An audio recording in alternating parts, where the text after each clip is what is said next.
Library Board Recording. now in order. I have a couple of announcements to make. Of course, it's on, but what can I tell you? I have a couple of announcements to make. Hello? Okay. Couple of announcements to make before the meeting gets started. First, the orderly, efficient conduct of the meeting is integral and necessary to allow the board to conduct business. The chair or presiding officer may order the removal of any person whose statements or other conduct disrupts the orderly, efficient, or safe conduct of the meeting. Examples of disruptive conduct include, without limitation, yelling, stamping of feet, whistles, applause, heckling, name-calling, use of profanity, threatening use of physical force, or any other acts intended to impede the meeting or infringe on the rights of the Library Board of Trustees, staff, or meeting participants. The viewpoint of a speaker will not be restricted, but reasonable restrictions may be imposed upon the time, place, and manner of speech. Irrelevant and unduly repetitious statements and personal attacks which antagonize or incite others are examples of speech that may be reasonably limited. If I can ask anyone appearing on Zoom or by teleconference who wishes to provide public comment may do so in person, can do so by logging onto the Zoom webinar using the link that appears on the agenda and utilizing the quote, raise hand, unquote feature during any public comment period. I would also like to mention that as you have noticed, there is not an action item on this evening's meeting agenda to appoint an interim director of the library system. Ms. McKenzie is currently on a temporary leave of absence. This is strictly a personnel issue between Ms. McKenzie and the Washoe County Human Resources Department. I have been informed by our legal counsel that an interim director is not necessary, especially since this Board of Trustees has approved a plan and a schedule to recruit a new director. I have had conversations with the Office of the County Manager, and our new business action item tonight is a result of those conversations. The new focus is to keep the board moving forward with the requested fiscal year 2027 budget recommendations. Dave Solero, Assistant County Manager, will provide an outline for necessary budget discussions, as well as a recommended schedule to include action items that will keep this board on track with key priorities. We can now proceed with tonight's agenda, and I thank all of you for being here. All right, let's start with our salute to the flag. Leah Mosier, would you care to do that for us? I pledge allegiance to the flag of the United States of America and to the republic for which it stands, one nation, under God, indivisible, with liberty and justice for all. Thank you. And I will take a roll call of the Board of Trustees, starting with Trustee Jack. Thank you, Madam Chair. Trustee Jack's present. Trustee Rodriguez present. Trustee Ruff present. Chair Silver, thank you very much. We will now proceed with public comment. There is a 3-minute time limit per person. I do not have the list of people wishing to make public comment. I know there are some still signing in. Thanks, Sarah. Thank you so much. You're welcome. All right. We will start with Diana Mackey. Thank you. I think everyone can hear me. Is there a phone? Right behind you. Oh, that's right. I was thinking Just so I don't go over my time. My name's Diana Mackey for the record, and I live in Sparks. Although I have not attended these meetings in several months, I have stayed informed about the latest developments. My remarks address the entire county. Currently, we lack a county manager, a library director, even an interim or acting library director. And as we all know, the registrar of voters has a revolving door. This has created an environment where toxicity thrives, fueled by conflict, egos, personal agendas, power struggles, and even perhaps in some cases, incompetence. My concern is especially for the employees who are faced daily with uncertainty, unsure who their leader will be, or even whether they will have a job next week. I have 40 years of experience in corporate human resources. I've seen everything. I worked for a big consulting company. We had people who would argue over their office space size. We had people who argued over clients. We had people who would get in screaming matches. So what did we do? We were on Park Avenue in New York City, if any of you are familiar with that. We hired an industrial psychologist who would meet with everyone, do upward, downward feedback, have discussion groups so people could learn how to work with each other. The county might consider a similar approach so that pent-up emotions, fear, poor communication, lack of teamwork, distrust, and ongoing power struggles stop contributing to the toxic environment. Hiring a psychologist could help employees and leaders develop effective leadership, resolve conflicts, and foster a positive workplace culture. Toxic workplaces lead to high turnover, illness, a sense of hopelessness, and a dread of coming to work. Since it seems unlikely that the county will bring in a psychologist, I plan to give Marie Rodriguez, because I know her best, this book. It's called We're All in This Together. All of you, Marie can read it, pass it around, and maybe you guys can have a book club where you can figure things out. In the absence of library and county leadership, I think action must be taken. Board must work together to support the library staff and meet the needs of the library patrons. If the board cannot fulfill this duty, then maybe might be time to consider stepping down. Thank you. Next, Judith Kenyon.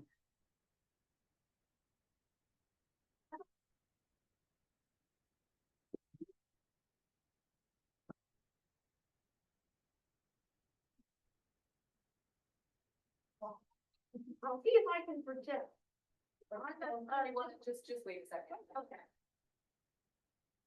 Yeah, you need the mic. Okay. Oh. It was down in the recording.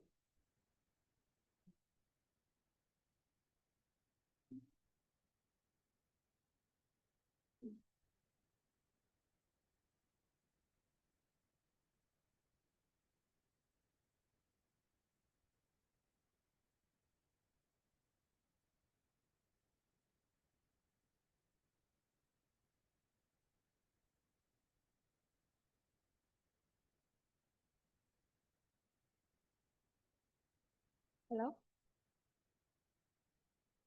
Hello?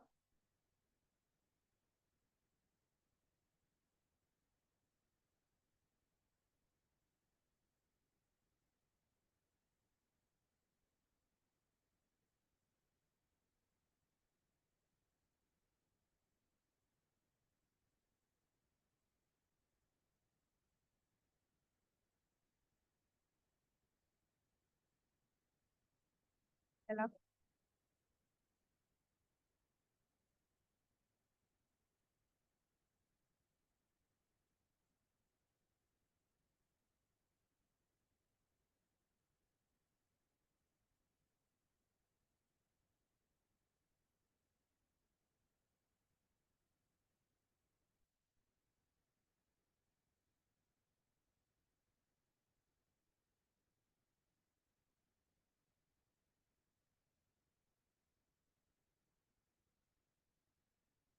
All right. Oh, thank you. I have a short library story to share to remind us all why we're here. Yesterday morning, I went to the Northwest branch to pick up my holds. On the way in, I said hello to the librarians who were filling a box with toy dinosaurs for kids to play with in the children's section. I passed the puzzle trading shelf where you can pick up a puzzle for free or drop off one you're tired of. After grabbing my holds, I swung by the shelves at the front of the library and scored a new YA book off the Lucky Day shelf and a British baking show cookbook to read with my mother. On the way out, I peeked down the art gallery hall and remembered chatting with the artist a week or two ago about her amazing paintings. Today, though, the gallery was bustling with a dozen toddlers and their families arriving for baby social time. The Northwest Reno Library does a lot. Those were just the things I saw on a 10-minute visit one Tuesday morning. If I'd stopped in at another time, I might have joined a drop-in chess game or one of the 3 different creativity meetups that I keep forgetting to add to my calendar. I could have snagged a new houseplant from the plant swap, joined a book club, or brought my auntie to a Digital Skills 101 course so maybe she'll stop falling for AI ads on Facebook. And these are only the extras that the library does on top of its main mission, providing education and entertainment for everybody for free forever. The libraries that you hold in trust are marvelous things with value to so many different kinds of people, and I look forward to watching them grow even better in the future. Thank you. Thank you. Maureen McElroy.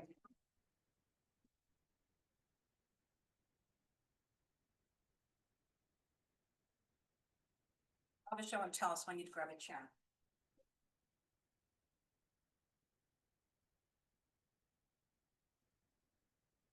Thank you for your patience.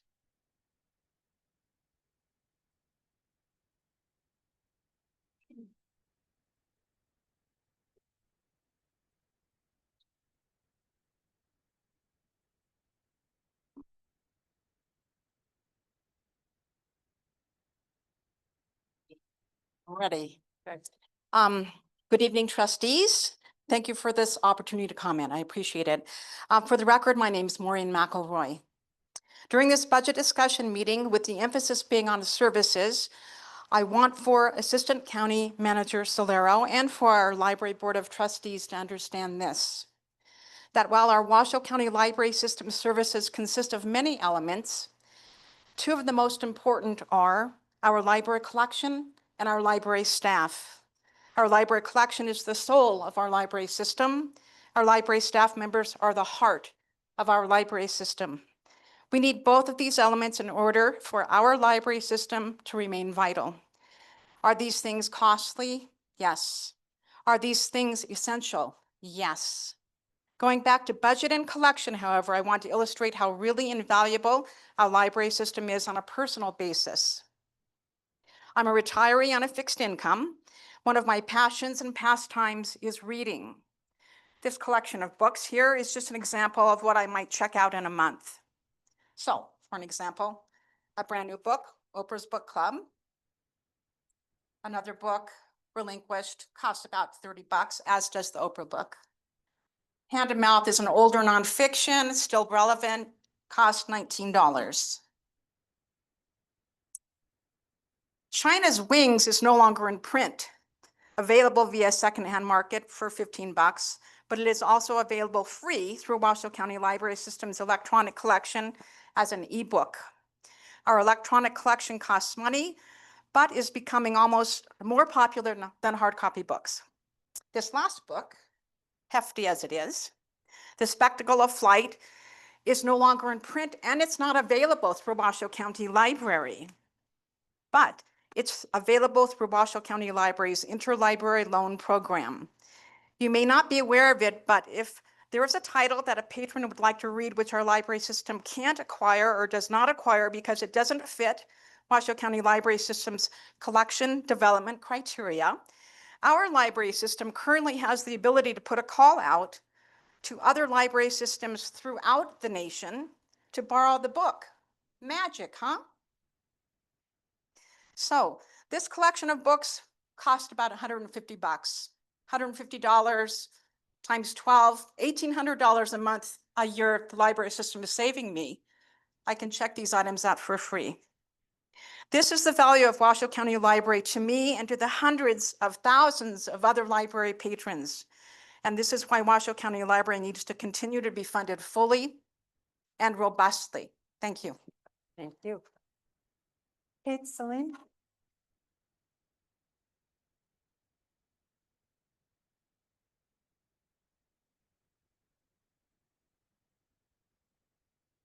Thanks. Kate Salim for the record. Thank you for letting me speak tonight. The Washoe Code of Washoe County Code of Conduct. The purpose, Washoe County is committed to fostering a healthy, positive, and productive work environment where all individuals are treated with respect, dignity, and civility. This policy recognizes that Washoe County's most valuable assets are its officers and employees and reflects Washoe County's commitment to recognizing that everyone deserves to be treated with dignity and respect.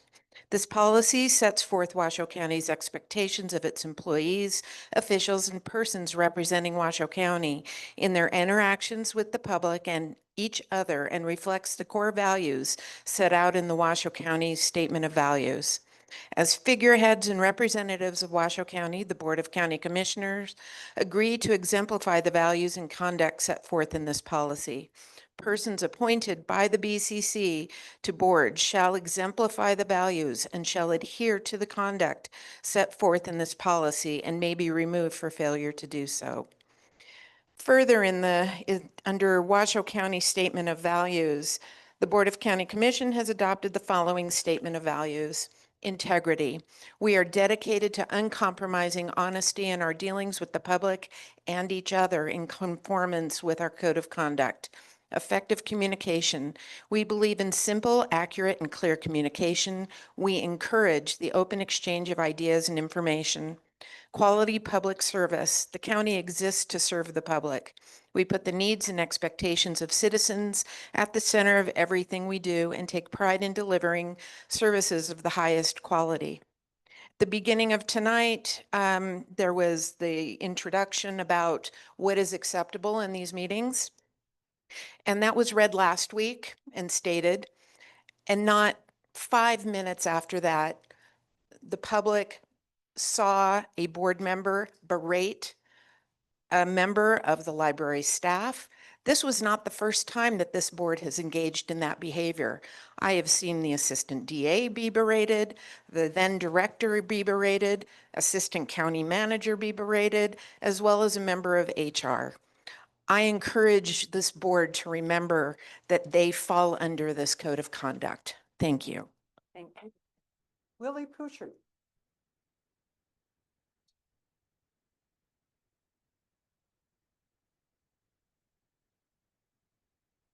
Before I start, was encouraged to talk about my favorite library. It's the Northwest branch.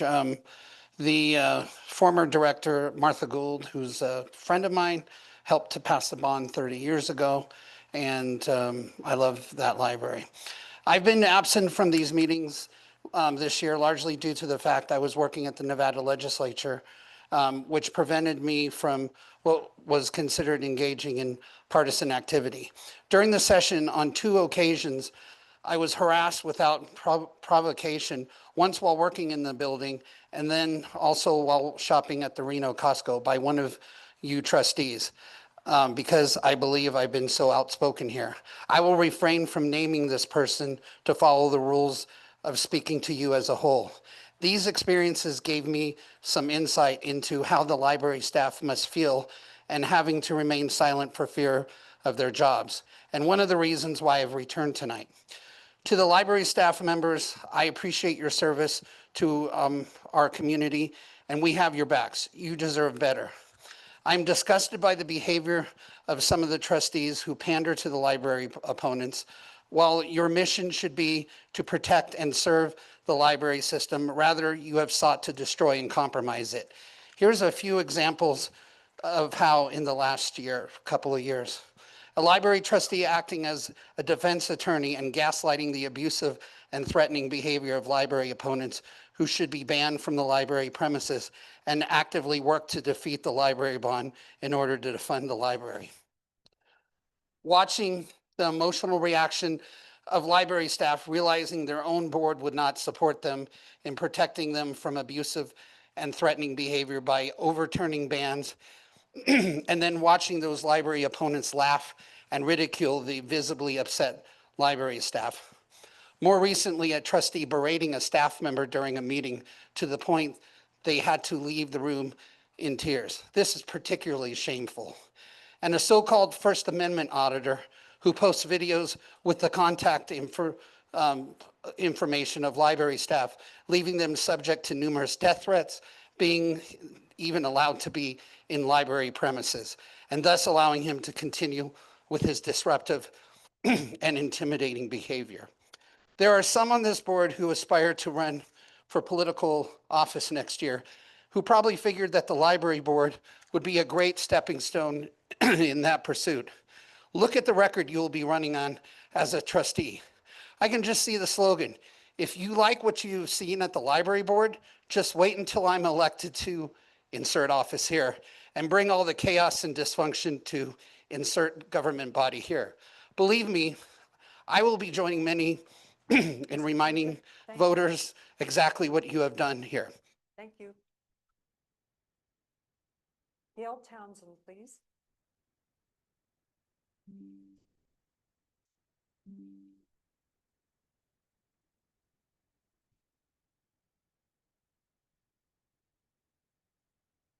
Hello? Is this on? Yeah, okay. Gail Townsend for the record. I'd like to start my comments with a quote from Andrew Carnegie on whose philanthropy our Washoe County Library System is built. He said, "There is no such cradle of democracy on earth as the free public library. This republic of letters, where neither rank, office, nor wealth receives the slightest consideration." And it is to this republic of letters that I owe allegiance. A democracy requires an informed citizen, therefore citizens need access to free, unbiased, objective information. For this reason alone, libraries are a public good deserving of community support. Or as Carnegie so eloquently puts it, libraries are the cradle of democracy. My support is to publicly funded libraries that are open to and serve all members of the community and are free. I am not here to support organizations, individuals, or groups of individuals. These are ephemeral. They come and go. One hopes the library has permanence. It was here before we were born and will be here long after we're gone. Given the importance of our cradles of democracy, I think it is fair to ask how well the LBOT has served the library and the community. I've already said I have no confidence in the ability of this board. I have only a slightly bit more confidence in the county, and I base my skepticism on the following, although this list is not exhaustive. No organization can function without funding. The Library Board of Trustees has failed to secure funding for the library. When all is said and done, the failure of WC1 rests on their shoulders. They are where the buck stops. They did nothing to ensure passage of WC1. An LBOT trustee spoke at a Washoe County Board of County Commissioners meeting and said the library did not need $1.3 million, despite knowing the library has never met state standards for money spent on collections. It does not meet standards for space given the size of our population, and the hours and days of operation have never recovered from the 2008 recession. Such information was provided to the LBOT at a number of meetings during the past 2 years. The collection budget required a vote of the Library Board of Trustees in December 2023, January 2025. I don't think you can justify ignorance. A special meeting of the Library Board of Trustees was held at a cost of $1,000, I'm told, purpose of which was to Thank you, Ms. ridicule Townsend. Your time is up. county staff. Thank you. I will continue later. Carol Cook, please.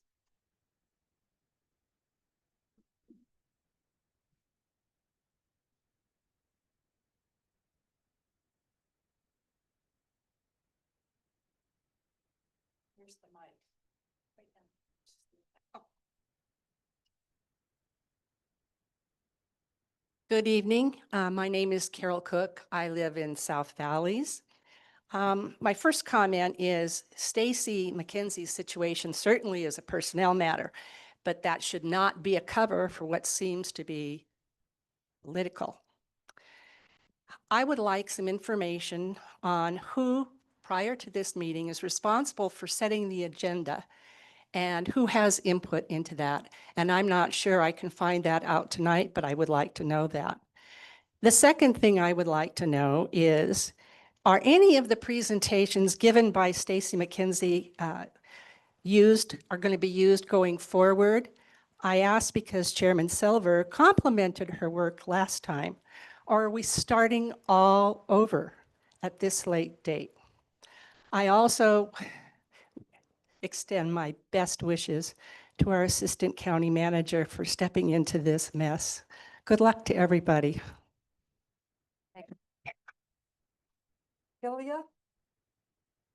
Barbatoni. Thank you.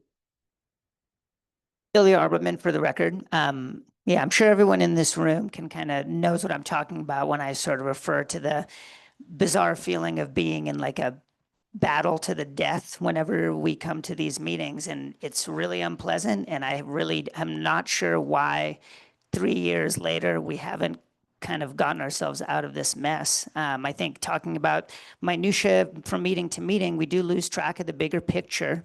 And I just want to remind everybody that since this board, more or less, has been appointed, the library has essentially only suffered. Like, I'm really struggling to find a victory for the library since this board has been acting. Losing a probably once in a generation funding opportunity, losing 2 directors potentially, and really the number of meetings that have been bungled and canceled. I mean, these meetings are the laughing stock and the shame of the county, really. It feels like kind of like you're in a weird nightmare when you're in here. So I'm not really sure how we can get out of it, but I do feel as if everyone in this room knows that there does seem to be a concerted effort on the part of the board to gain control. Excuse me.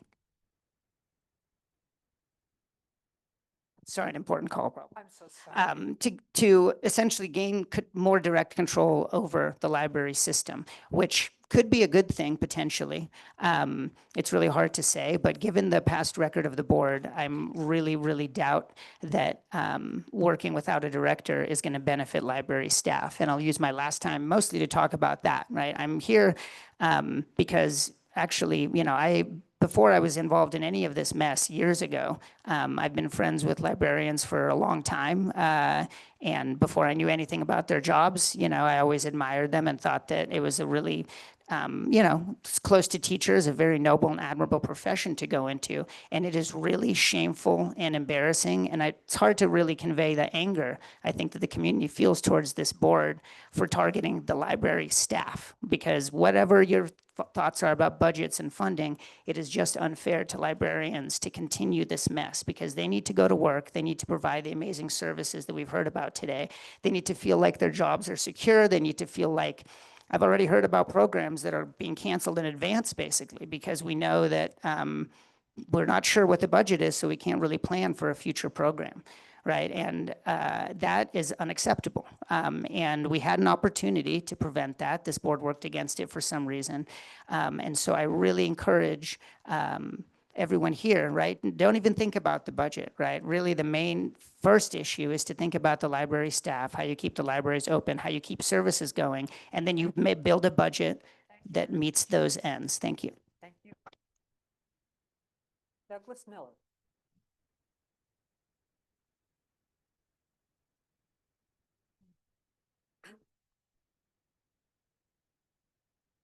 Good evening, Douglas Miller for the record. I just wanted to comment on your budget discussions and sort of build on my prior statements, previous board meeting. I really would encourage this board to really scrub your budget process very deeply. And to be perhaps contrary, because that's kind of who I am maybe, think about how much more you can cut and why you would do that. For instance, you have support staff such as IT. I don't know if they're dedicated to this department or if you could do a roll up and push them into the county IT department and then just assign them to here. And that way, because the county overall has probably a larger staff than just this department. also understanding again that you're probably going to lose more federal funding because that's the environment in which we live. So if you have programs that are dependent on that funding, you should probably look about how you can cut those. Whereas staff are, well, library staff or any staff are generally the largest concern in any organization. Can you either cut more staff or perhaps make some part-time or combine positions? And then secondly, I know that it's your search for a leader has been very controversial. I would hope that you would look perhaps outside the traditional library industry for someone, perhaps someone that's been in banking or economics or some other field, or like person that had worked in corporate wealth, human resources. People from different disciplines and professions bring different thoughts to the table, and perhaps it's time to look outside the insular, or even someone who's in leadership in a different county department. Thank you. Thank you. Anyone else seeking to make public comment? Thank you, Sarah.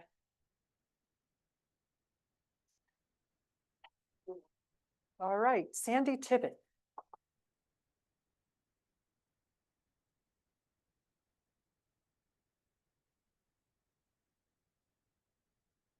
Sandy Tibbet for the record. So I want to express my gratitude to the board for your dedicated service. Your commitment to our community's library is invaluable.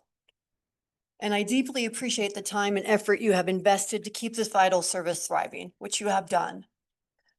Your work is laying a solid foundation for a stronger, more connected and balanced community. And for that, I am grateful. I also appreciate the diligence of board members who refuse to blindly trust and who fearlessly question those in positions of authority to ensure clear and sensible answers. So thank you. So Jeff Scott's resignation and Stacy McKenzie's temporary leave are a blessing for our county, reflecting their own weak decisions that left our library system leaderless, for which they alone are responsible, not the library board or any lone trustee. It was their choice, and they were the obstacles. If you attended last month's meeting, you witnessed the acting director's immature and unprofessional conduct. Our county needs a leader free of drama and personal agendas who genuinely cares about our community and will make sacrifices during a budget crisis without expectation of a new title or pay raise. We need a library director who embodies maturity, composure, and respect under pressure. A leader who takes responsibility for mistakes, communicates with transparency, and will work to rebuild trust with our community and the board.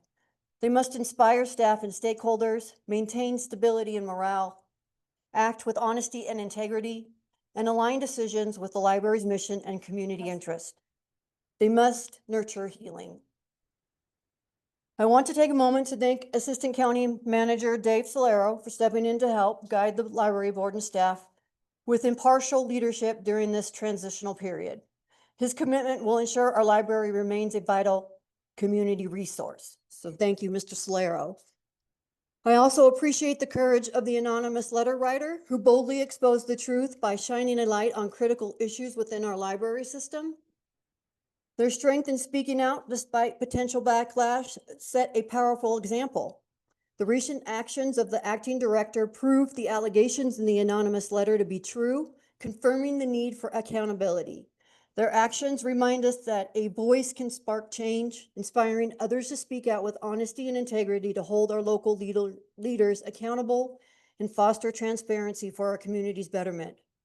I urge our community to unite in a shared commitment to strengthen our library system by promoting open communication and mutual respect so we can ensure our library remains a cornerstone of knowledge and opportunity for all. Thank you. Thank you. Mr. Drew Rebar.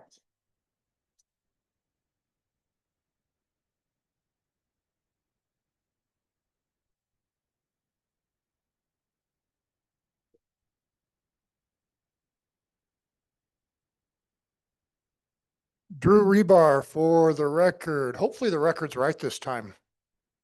There's been a problem with the record over the last year. I'm sure you guys know about that, where our comments were changed from what they really were in reality. At least mine were. It's part of the lawsuit. Anyways, it's the August meeting of the Library Board 2025. At the 2024 August meeting, you guys restricted me for a year. The people in the blue shirts were pretty happy about that.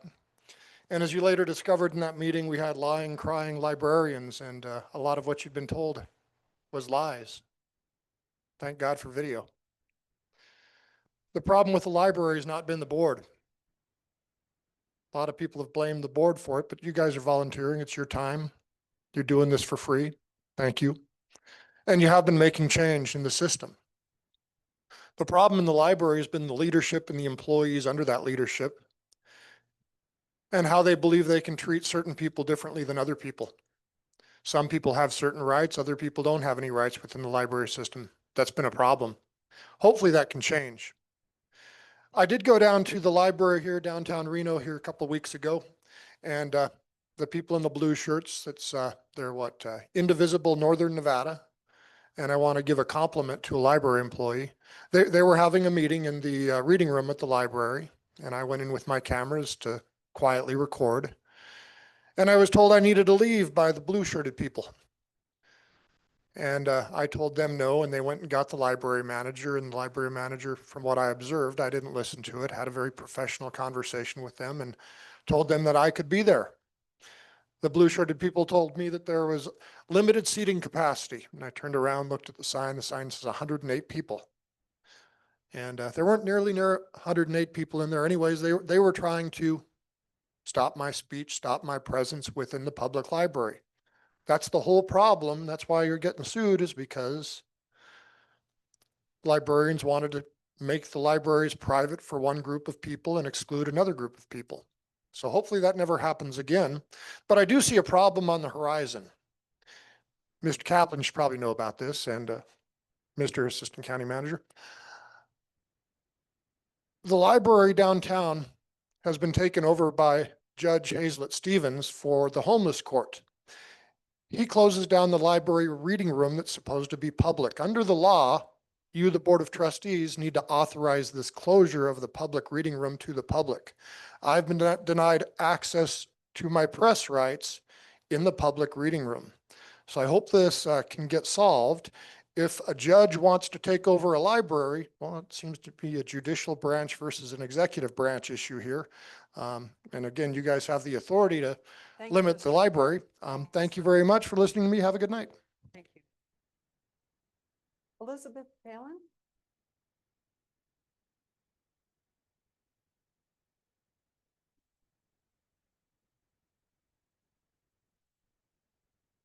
Hello, my name is Elizabeth Phelan. This is actually my first time at one of these meetings, so I'm gonna keep my comments to the importance of public libraries in my life and with my family and with the community. This branch that we're in right now is actually the one that I grew up going to. I spent many, many hours of my childhood in the children's book section. I've actually, my brother and I, during summer break, we made it a project to go to every branch of the Washoe County Library. So it really was an important part of our summers. It was really an important part of our intellectual and artistic enrichment and stimulation. And all of this is possible because of library staff. And the library staff need to be compensated, and they need to be respected, and they need to feel safe in their jobs. And I think I would like you to keep that in mind as you consider the budget. I think that it was a really devastating blow that we lost funding in the 2024 election, and I would hope that you keep this in mind while making future decisions. Thank you. Thank you. Bruce Parks, please.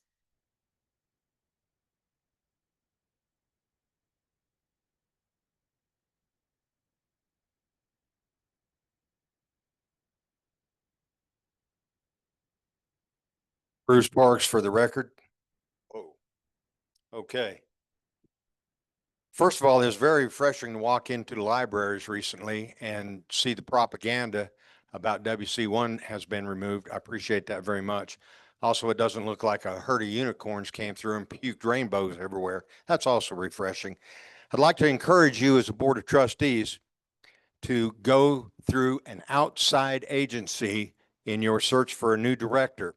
I would also encourage you to not establish a contract for that director so that in the event that the new director proves as fruitless as the last one, that you have to pay out tons of money to buy him out of his contract. Not a good idea. I'd also encourage you to remove the ALA requirements in your search for a library director. At one time, the ALA was a viable organization. Those days are long over with. The chair or the head of the American Library Association said publicly that our libraries should be socialist organizing centers. If that's not a wake-up call to you, it should be. They are at best an advisory body. They are not, under any circumstances, a policy body. I would also encourage in your process of searching for a new director that you, the trustees, screen every applicant. Please do not rely on Washoe County staff to present you a name and say, here you go, vote on this person. The reason we're in the situation that we are right now is because the library trustees, and trust me when I tell you, there's nobody in this room from the public that's been more involved in this library than me for as long as I have. Nobody in this room. I have watched a bunch of you trustees come and go. Your predecessors abdicated their responsibilities. And that's why we're where we're at. I also want to applaud the clean website. I was recently perusing the website, and it was very refreshing to see that it had been cleaned up substantially. I appreciate those efforts. And despite the naysayers, it is very refreshing to me as one of the longest members of the community that's been attending these meetings to see a board that actually takes their responsibilities seriously. I have watched the chair of this board sit and knit at one of the meetings. If that's not a clear message to the public, I don't know what is. Thank you so much for your hard work. It's very refreshing to see a body that takes their responsibilities seriously.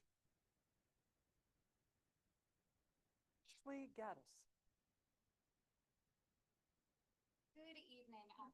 My name is Ashley Gaddis. This is my first. Oh.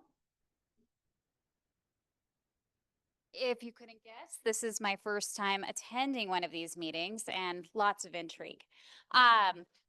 When many of us became parents, we were told to expect a village to help with the daily challenges of raising children. But in reality, that village is gone. Childcare costs more than most families can manage, and enrichment programs like sports, music, and art are out of reach for too many. That's why the library matters to so many of us. It's one of the few spaces left that's free, reliable, and open to everyone. My family relies on it on a weekly, multiple times a week basis. The library is where my daughter has played and learned alongside other children. It's where I've met other parents and built community here in Reno. That's why we choose to donate to Friends of Washoe County Libraries, and why we've asked our relatives to do the same to mark our daughter's birthday and other occasions. But that's not enough. You can't run an institution based on the largesse of others. You need reliable appropriations so that you can build meaningful programs that families and individuals can count on. Programs that help shape education trajectories, employment trajectories, and other important components of what makes our community rich and thriving. I was reminded of this just this past Saturday at the South Valleys branch. In the final moments before closing, staff were helping people check out. They were answering questions, assisting with computers. They were calm and professional, but it was obvious how much is already being asked of them. With fewer staff and fewer resources, overstretched moments like these will only erode the value of the library. Here in Reno, libraries aren't a luxury. They are essential infrastructure. They show that we invest in families, in education, and in the future of this city. Weakening them undercuts that future, strengthening them secures it. Thank you. Thank you. Virginia Larmore, please.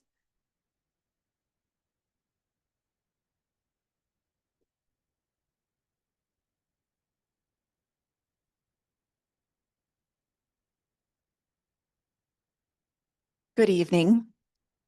In preparation for this meeting, I asked my daughter to draw something that reminded her of what it felt like to be in a library. If she could puke rainbows, I'm sure she would. I like reading books, Mom. My brain turns the words into a movie. My 7-year-old told me that unprompted a few days ago. Hearing that from a little boy who lives in a world full of instant gratification, you can imagine my joy. It's been difficult raising children in a world where it's so easy to turn on a screen. Our South Valley's library, with its ongoing continual events, has been such a lifesaver. It began with story times, which helped my children build their attention span, love of fairy tales, as well as friendships after the COVID pandemic. It turned into long hours after school, browsing books, meeting friends, and using the computers available to begin their keyboard skills. The curated book displays in the children's section were so helpful in guiding their curiosity. We then found the Crafternoons, which we love and are often completely booked. And we are now looking forward to joining the STEAM Thursdays as well as the all ages bingo events, which have been recommended to us by our neighbors and my children's classmates. Free STEAM activities are incredibly difficult to come by. Even the Discovery holds very few of these types of workshops. And not that it matters, but both my kids are in the 99th percentile for reading comprehension. A friendly hello and a cheerful have a good night are how we enter and exit the library. It's a kind, welcoming space for everyone who intends to behave in a respectful, law-abiding manner. Based on last month's meeting, we're already operating on a quarter of the budget of other similarly sized library districts. The 2 cents per $100 of assessed value is still being collected. I know that might come as a shock to some. There are those who wanted you to believe it was a new tax. It wasn't. Those who wanted you to believe it would sunset if the initiative failed. It didn't. The failure of WC1 initiative didn't cancel the collection of the tax. It's just now going to the general fund. So like all other departments, we must prove that you need the funding, and then we'll fight for it. Well, here we are, providing the proof. The rest is in your hands. Thank you. Vida Gomez?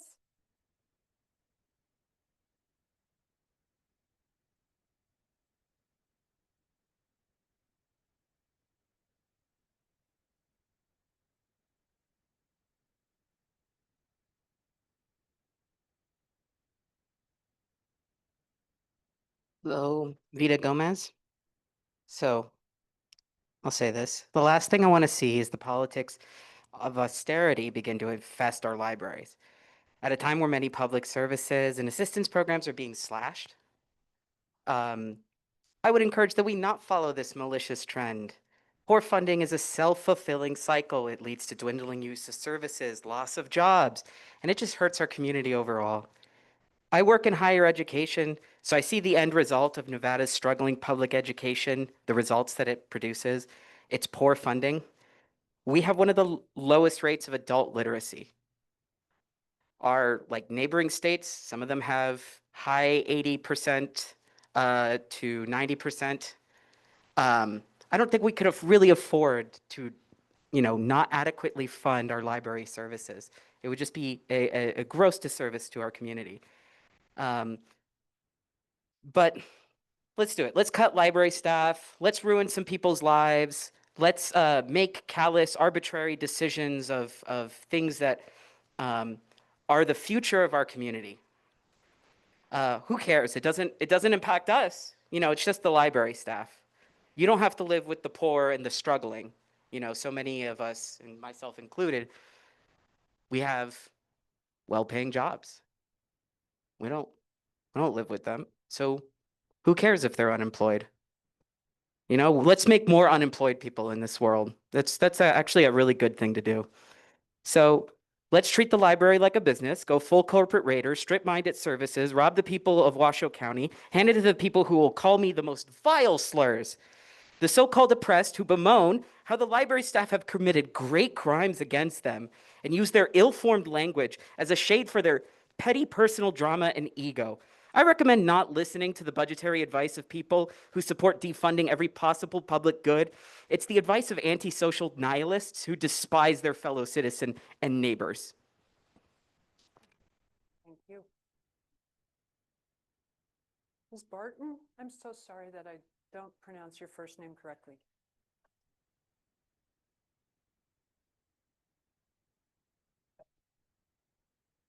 Would you state your full name? Sure. My name is Aithne Barton. Thank you. Madam Chair, trustees, thank you for the opportunity to speak tonight. My name is Aithne Barton. I'm the daughter of a librarian, former circulation desk worker, and a lifelong lover of books and the learning opportunities afforded by our libraries. I've been a resident of Washoe County for 14 years. I spent hours in several of our local libraries, including the downtown Sparks and this Sierra View Library. Each of them has a unique character and has developed specific services for their communities. I'd like to highlight just a few things that this particular library does. It's been serving communities stretching from Midtown to South Reno since 1987. For those of us who don't know, the library opens at 10 a.m. Monday through Saturday and closes at 6.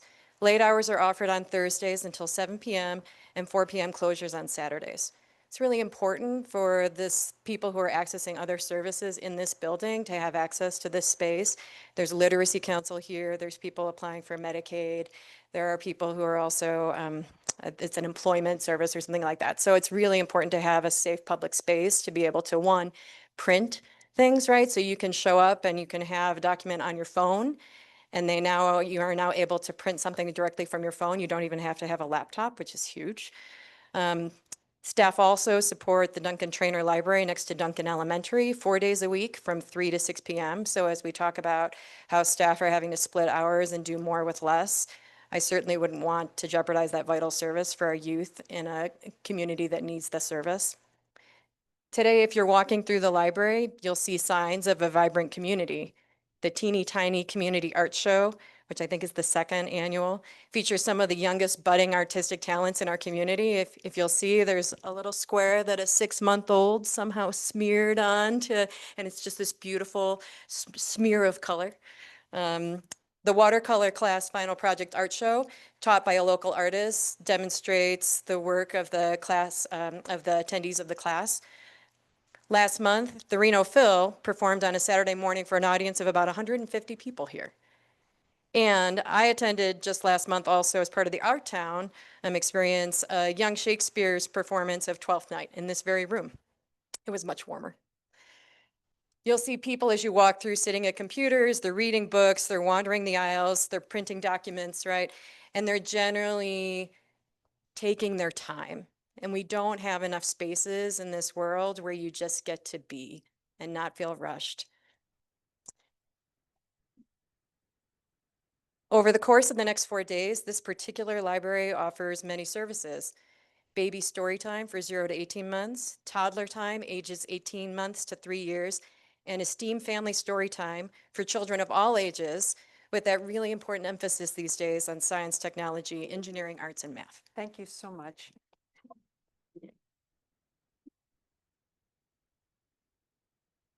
Janet Butcher, please.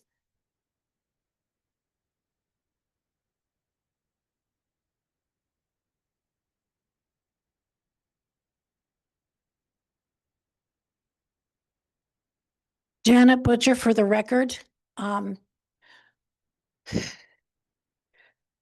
First of all, no one is a library opponent.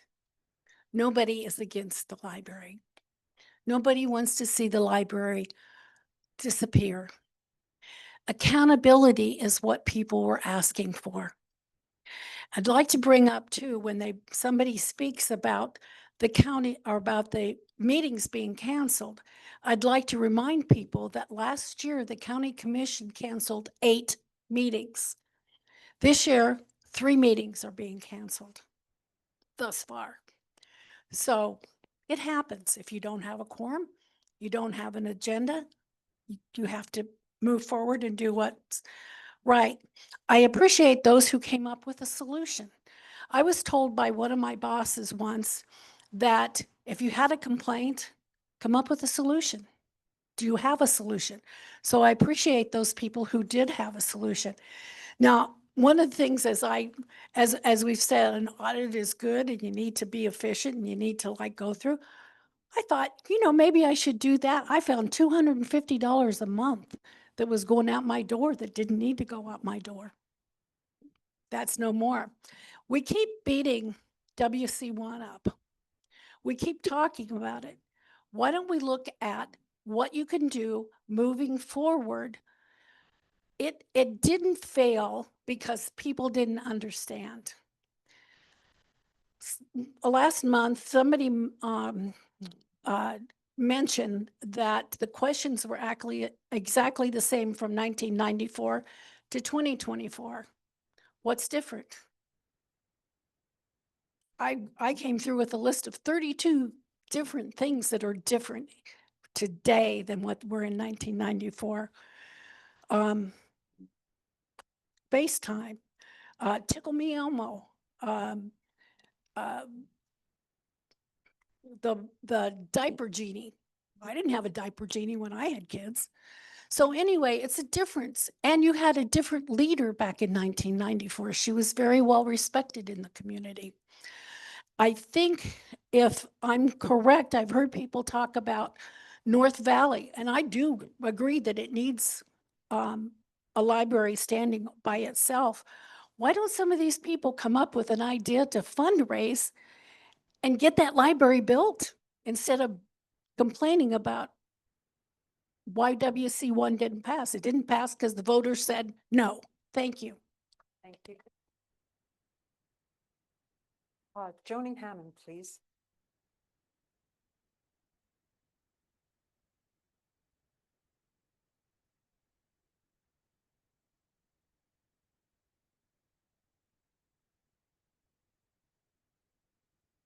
Good evening, Chair and Trustees. I'm Joni Hammond.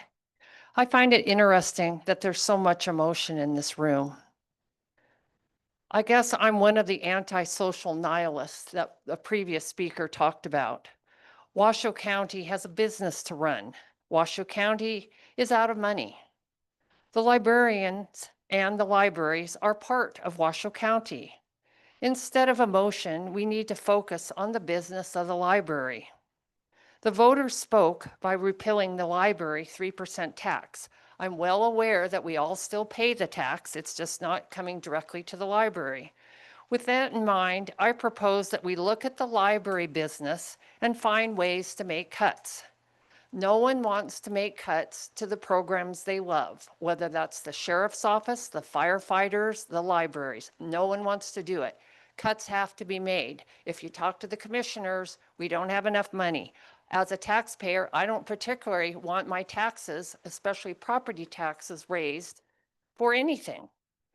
I agree with another earlier speaker that we need to look outside of our library system today to find somebody who can give us some advice and look at things objectively. I'm not sure anybody in the system, including many of the people in this room, are at all objective.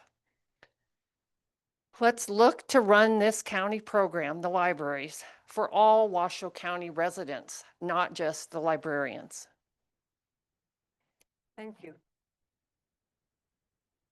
Exo Macbeth.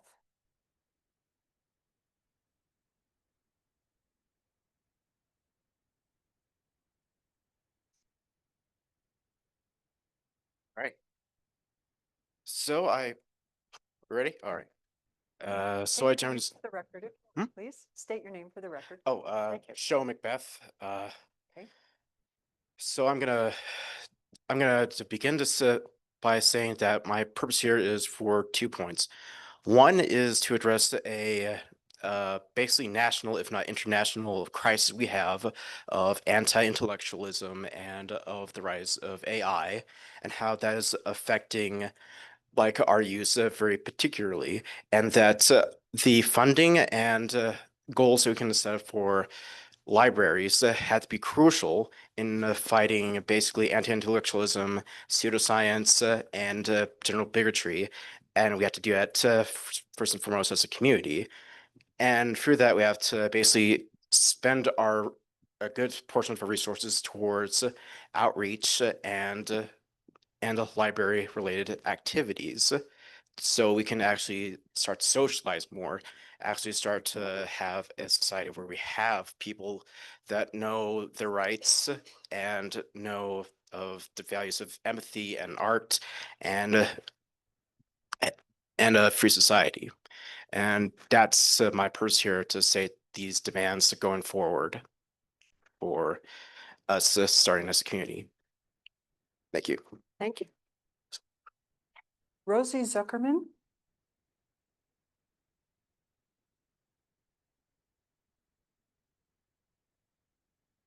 Rosie Zuckerman for the record. I just wanted to say how much I love the libraries. I just think the libraries are so great. I just was traveling recently, drove through Corona, randomly stopped at the library. What an amazing branch. It was just so nice to be somewhere so welcomed. And I've had the same experience here in Washoe County.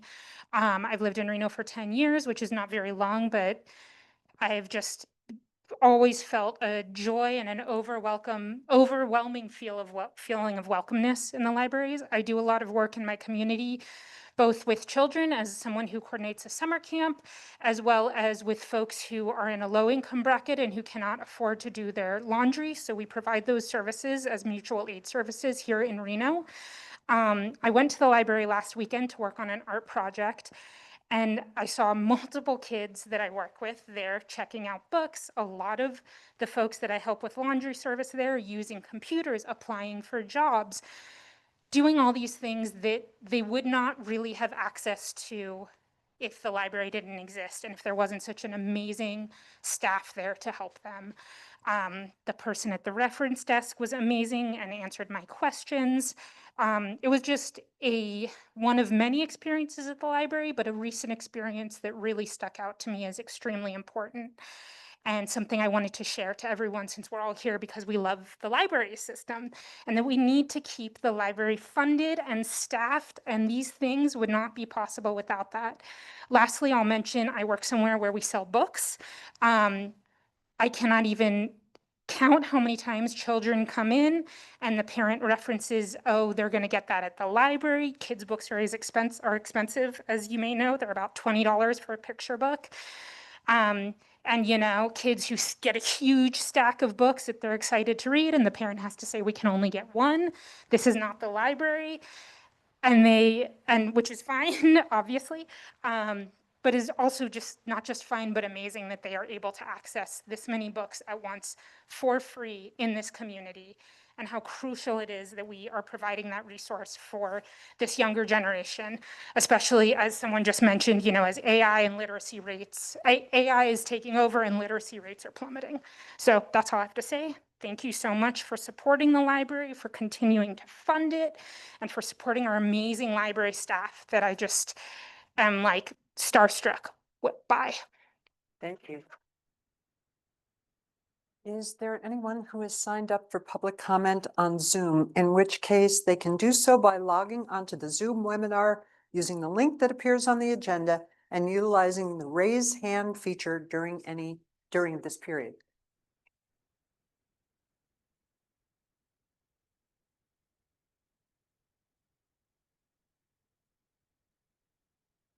Val's iPhone, do you hear me? Yes. Can you state your name for the record? This is Valerie Fianaka. Can you hear me? Yes. I'm going to claim number 2 behind Mr. Parks. I believe he and I have been the longest attending members to this meeting. I want to thank you all for being here tonight. I want to say that I think it's insulting to staff to state that the system will collapse without Stacy and Jeff. We have some very well-trained librarians, a fact most of us in this meeting agree on. We also have a board which I believe is starting to find its wings. The board in the past has ceded far too much of its control and finally is reclaiming it, which is uncomfortable to some, I know. But I think you're finally getting a grasp on what your job is, and that's good. That's really good. And you all might fall out of your chairs, but I agree with Gail on something. One point she had tonight, which I do agree with her on, is that the library will be here long after we're all gone. We don't need to pull our hair out and light it on fire because the library is going nowhere. It's going to survive. There are lots of talented people here to keep it going. Another point I'd like to bring up is that the library is not free. The library is paid for by every taxpayer in Reno. We pay for this library, all of us. Every single taxpayer pays for it. And then the bigger picture, somebody mentioned the bigger picture. I'd like to comment on that also. The bigger picture is that our culture is changing nationwide, and we all need to recognize that. We can't go down kicking and screaming. I mean, this is a bigger cultural change, and that's not necessarily a bad thing. It swings, the pendulum swings, and it's time for the pendulum to swing a little bit toward the middle. And I'd like to thank our staff for their service. I know it's been a difficult time. It's been a really difficult time, but I trust that it's going to get better. I am 100% certain that if y'all hang in and hang tough, it's going to get better. We're going to find, not we, I trust that our board is going to find a good leader. I think they're going to find the right leader. That person's going to come along and it's going to be okay. And I know that you people are tough. You've been through tough times already. I think you've been through the worst of it already. And I also want to point out that I've done a survey of libraries in Arizona. The top salary in Maricopa County for a library director, for the Maricopa County Library Director, is $120,000. The range in Arizona for any library director, county library director, is from 66,000 to 120,000. I think our library director was grossly overpaid for the population that we have. Maricopa County has millions of citizens, millions. We need to reconsider the pay scale for that slot. I think that was, you could save a lot of money just in. Thank you very much.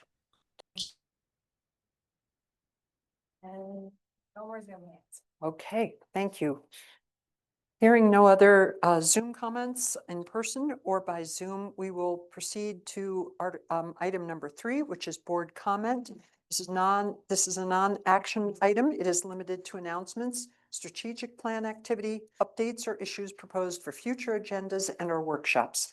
I will look to my fellow trustees if you have any questions or comments or announcements. Madam Chair, Trustee Ruff, for the record, I just wanted to mention that I went to the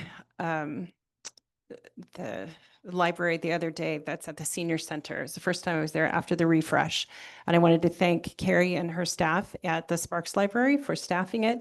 And I was very impressed. It was being well used. I think one computer wasn't used. Many of the seats were full. People were reading newspapers, books. I looked at the collection and felt like it had been curated with care, especially for the individuals who would be accessing it there. And I just wanted to send the shout out to the staff. And I had a lovely conversation with Diane, the librarian there. And as always happens in Reno, if you talk to someone for 10 minutes, you find a connection. And her son-in-law taught my 2 daughters honors English at Reno High. So, I mean, it is just one of those things when you're in Reno, you have these great conversations. But a shout out to the staff at the Sparks Library and also those at the Senior Center.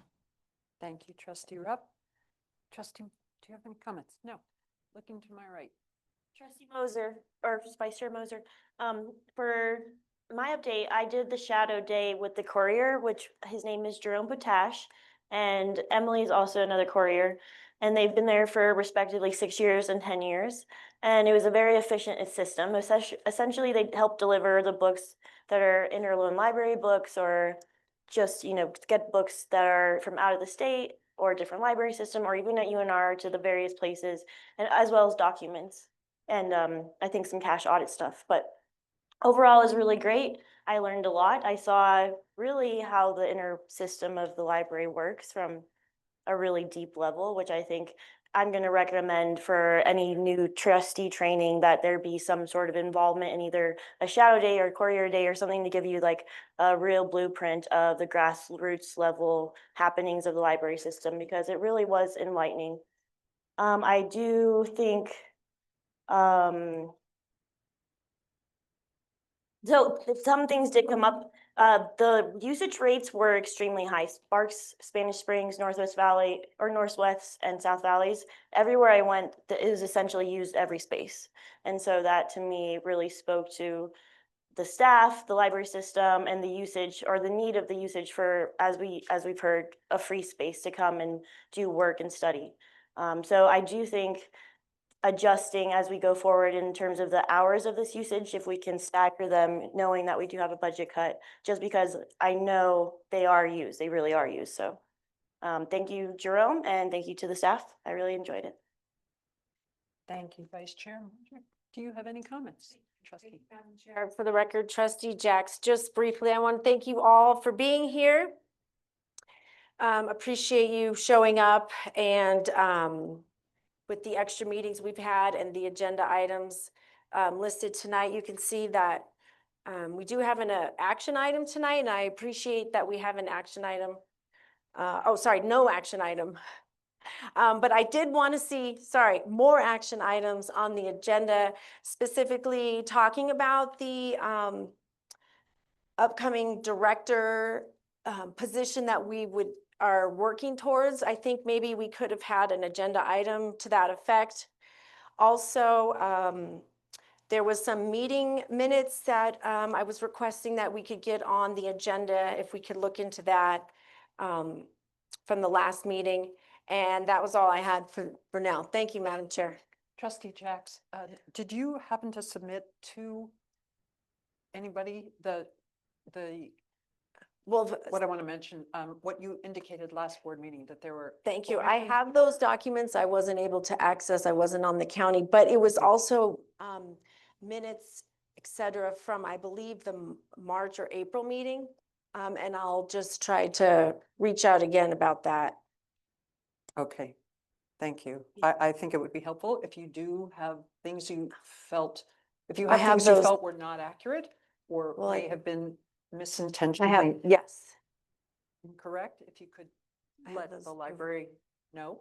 Thank you. I Okay. will, Madam Chair. Thank For you. the reminder. Thank you. Okay. Any other you. comments? I just have a comment that two comments I'd like to make. I can't speak for my fellow board members, but I don't think any of us would be sitting here if we didn't love libraries. I've never heard any of us mention cuts or layoffs. In fact, the board had to insert itself into ensuring that signs were taken down that indicated there would be layoffs and library closures.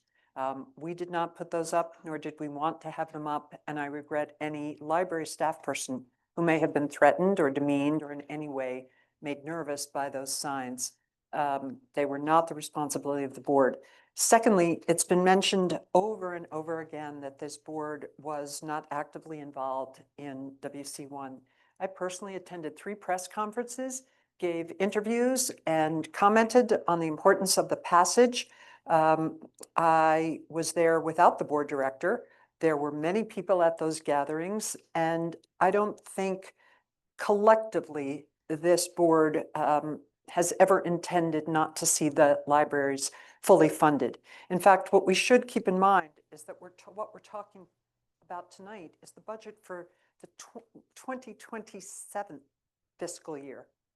We have millions of dollars in the expansion fund, as we learned a few months ago. So we are not looking at any danger that is lying immediately ahead. And I think that's important to recognize as a fact. There are many comments made to the board which we cannot comment back to, but I think misinformation at any level by anyone is dangerous because one person always tells one other person. And then as chair, I often get a call from the media saying, I hear you're doing layoffs or the budget is going to force libraries to close. Let's try and just stay with the facts. What we're talking about tonight is fiscal year 2027, not this year, that ends next June 30th. Anyway, we will move on now to approval of the. I'm sorry. I just want one more. So I did also want to highlight there's a internal experience that the library promotes, which is called a staff challenge, which they're able to swap and kind of skill build. And I really thought that was a highlight of what the departments are doing in terms of learning more internally. And I thought maybe we could, as I suggested, kind of be a part of that internal swap at some point, I think moving forward. And I forgot to mention one thing that I shouldn't have forgotten, and I'm not sure if Sarah is still here, who's the manager of this library. I work about 30 yards across at the Chamber of Commerce. I am here frequently. I've been to the downtown library. In fact, I've been to all the libraries. And sometimes I actually pull my hair back and put a ball cap on so no one knows, hi, Sarah, so no one knows who I am, lest they behave a certain way because they fear me or like me. I think all our libraries are terrific, and I want to tip my hat to Sarah, who's always welcoming. Her team is wonderful. I appreciate being this close to a library and having full access. And as many of you have said this evening, and I feel the same, it is the last bastion of free culture, learning, entertainment, socialization, literacy, opportunities to vote. The list is so long that you all know them all, and we do certainly as trustees. But thank you, Sarah, you've been terrific. Any other comments from my trustees? Marie, anything? Tammy? No. Seeing none, we will now move on to approval of meeting minutes. These are the meeting minutes from the special meeting that was held on July 30th, 2025. Do any of my colleagues have comments on the minutes?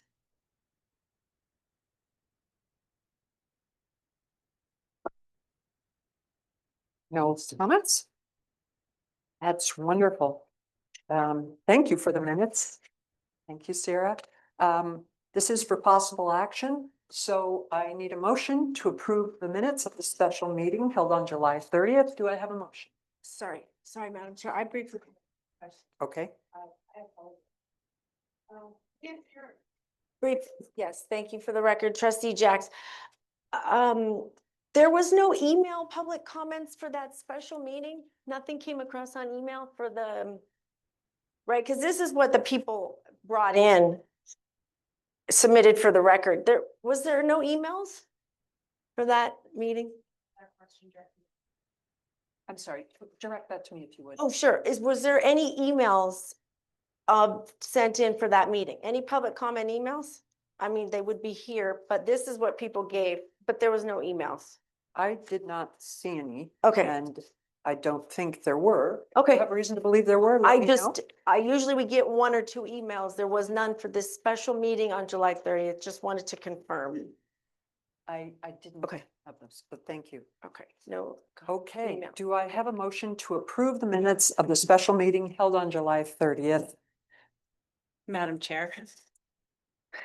Trustee Ruff, I move that we approve the minutes from the special meeting from July 30th. Do I have a second? All those in favor? Aye. Aye. Anything from you, Trustee Jacks? Sorry, I'm going to vote no, Madam Chair. I didn't know if you had called for the roll call vote, just because I wasn't sure on those, if I could confirm that. I just didn't have that county access. I rushed into town today. I apologize. So I'm just going to vote no for that in case I did miss some emails. I apologize. Thank you. Right, let me note that down.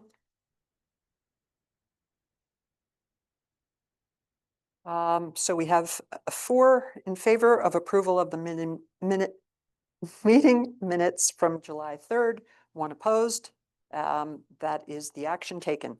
We will move on to item number 5, new business. This is a discussion between the Library Board of Trustees and the Office of the County Manager outlining a plan for the successful recommendation of a Washoe County Library operating budget for the fiscal year 2027, which is July 1st, 2026 to June 30th, 2027, and possible direction to Finance and Office of the County Manager staff related to budget needs for the Washoe County Library System.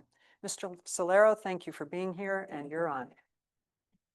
Thank you very much. Excuse me, for the record, Dave Solero, Assistant County Manager. Madam Chair, as you mentioned, this is a discussion with this board between the Library Board of Trustees and essentially Washoe County on library budget and those types of things that are necessary to be a thriving budget within Washoe County's system of other budgets. I think it's important for the community to understand that the library is a department of Washoe County as seen in the fiscal framework of the county itself. The general funded at this point from taxpayer funds, competing against all other priorities of Washoe County general funds. And so that's why it is so important to really understand from the Board of Trustees what services you would like to see provided by the library system so that we may portray that to the Washoe County Board of County Commissioners. Chair, as you'd mentioned, this is not current fiscal year. This is not the budget that we are currently operating under, which started July 1st and runs through June 30th of 2026. There are no decisions that are made over these next few periods of discussion will impact the current year's budget. We are talking about the future budget that starts July 1st, 2026 and runs through June 30th of 2027. So I want to make sure that everybody's aware what we're actually talking about. Now, the reason we're here is because the Board of County Commissioners has requested that you, the Board of Trustees, who have been appointed by them, bring back to them your preferred budget for the Washoe County Library System. This was through a series of discussions through our current fiscal year budget creation process. As we try to understand the amount of any funding available that needs to go to the library system to create a thriving library for our community. Now, I appreciate Assistant Library Director McKenzie's options that were provided to you in the last meeting. I will utilize some of that material, but really what I'm here to do for you all is to open a line of communication between yourselves and me so that we can work through the policies of you, the Board of Trustees, and Washoe County. So if you could just go to the next slide, please. Oh.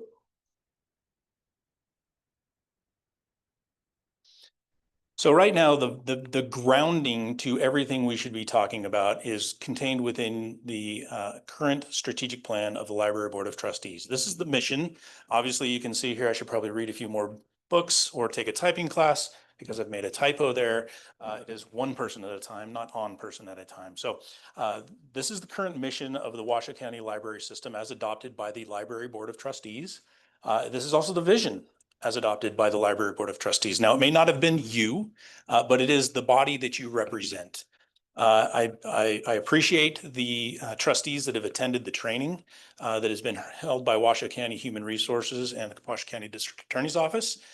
We had a discussion during that around policy and really where the board stands, and your policy to move forward, is really what directs the operation of the library system.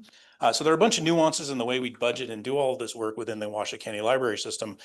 So what I would like to recommend for this board is we understand our mission and our vision and the community as well. This is their mission and vision as well. Next slide. So again, the current library budget is being worked on for fiscal year 26. That's July 1st through 2025 through June 30th of 2026. No changes to that. We are planning for the future budget that is starting July 1st, 2026, running through June 30th, 2027. Somewhere along that line of 2025 to 2026, you all will hire a new library director that will then take on this budget when they start next year, and this will become their budget. So they will operationally put this budget into effect for you all. That's the way this is going to work. So again, the work we are doing over the next couple of months that I'm preparing a presentation to you shortly on the schedule will have no impact on the current fiscal year operation of this library system. So just want to make sure that that is very clear to everybody. Again, we are talking about the future budget that has not been created yet, the future budget proposal to the Washoe County Board of County Commissioners that will be contemplated by them in the entire budgeting process for Washoe County. I have heard conversation that Washoe County is in a fiscal crisis and all of these other sorts of things. That is for Washoe County to work through and determine how those services are going to be provided to the citizens. One of the things, this is just my opinion, but we've had a lot of people move into our community that expect more services than we are potentially able to provide. That's just a fact maybe it's my opinion, but it's fairly close to fact. I deal with, requests from the community all the time that have moved in here from somewhere else and said, I pay my taxes and I deserve this. That is potentially appropriate from where you've come from, but it is the Board of County Commissioners that sets that service level. So you are assisting the Board of County Commissioners in setting the service level for the library portion of the budget. So with that, the next item. So there are two action items that I'm requesting with this item. And so I would request, Chair, that we take two votes tonight. The first one is this action here, based on the need to provide to the Board of County Commissioners a recommended fiscal year 27 budget. I'm recommending that the Library Board of Trustees hold 3 meetings over the next 2 months. That includes the regularly scheduled September 17th meeting, where we will discuss based on any budget direction you give me tonight or over the next couple of weeks, and you'll see that in an upcoming item. October 1st, we would have a special meeting to refine the budget considerations based on your feedback to me and Washoe County Budget and Finance. And then we have hopefully we'll be to the point where the October 15th regularly scheduled meeting, this board can basically vote on your approved proposal to the Board of County Commissioners. So that is my proposal to you, is that we follow this schedule. And we also limit the meetings of the Board of Trustees to focus solely on budget while we work through this to get this done.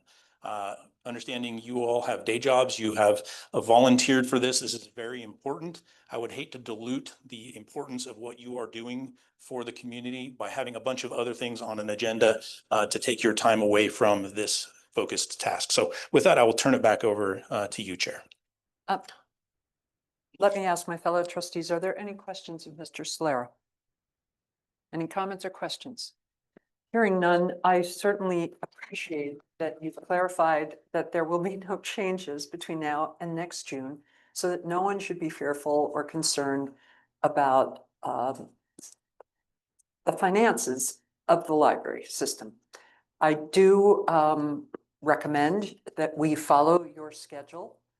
We are busy people, but certainly the budget is critical. We've heard over and over again at many meetings that we want to be the best library system possible. I recognize we can't be all things to all people all the time, and we are a department of the county, and the county is looking to be effective and efficient, and we will take that in mind as we try to work through the budget for the following fiscal year. So I would like a motion to approve the dates and that Mr. Solero has recommended in the order that he's recommended them on. And I'm sorry, I can't read without my glasses, but and I have reading glasses, but not distance glasses. Thank you, Sarah. Thank you. The first meeting, September 17th, based on direction, the initial pass, if that could be moved over. I'm sorry. Yeah, so that'll be the next piece, the next action that I'll discuss. Okay, and then October 1st, a refinement of the budget considerations, and October 15th, which is a regular meeting, the final recommended budget action. Is there a second on? Who made the motion? Can you, I'm sorry, excuse me. Can I think can- I'll make a motion, but after we get the second, we should open it up, because it's an action item. We do not have an. Excuse me. It is. It is an action item. It's an action item. But I believe on here, we do have that, action items that the public can comment on them. We have not done that. We've done public comment at 2 public comment sessions. And correct me if I'm wrong. It Deputy says PA. that during the public comment items, anyone may speak to any, but it also says, it said also on the agenda.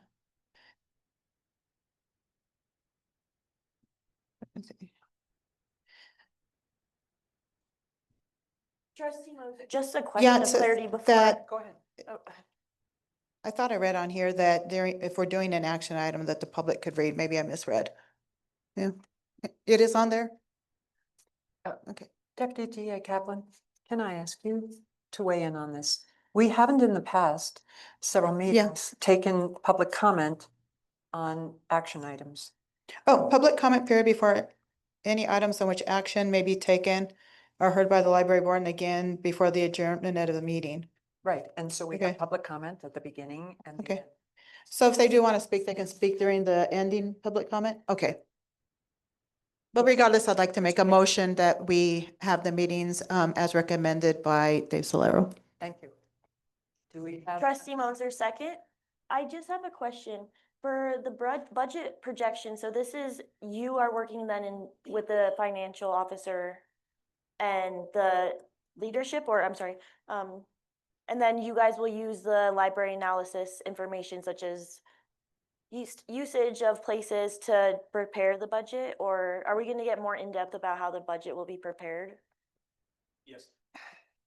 Yes, we will. Okay. For the record, Dave Solero, just, I wanted to make sure that you're okay with this schedule, and I will continue on with a request of this board actually, for a couple of things. One of those is any information you think you're going to need to have presented at the September 17th meeting to assist you in making some of these decisions. So I'll cover that in a moment. This is really just specific to, are these 3 dates acceptable for you? I think we can get this done with those 3 dates.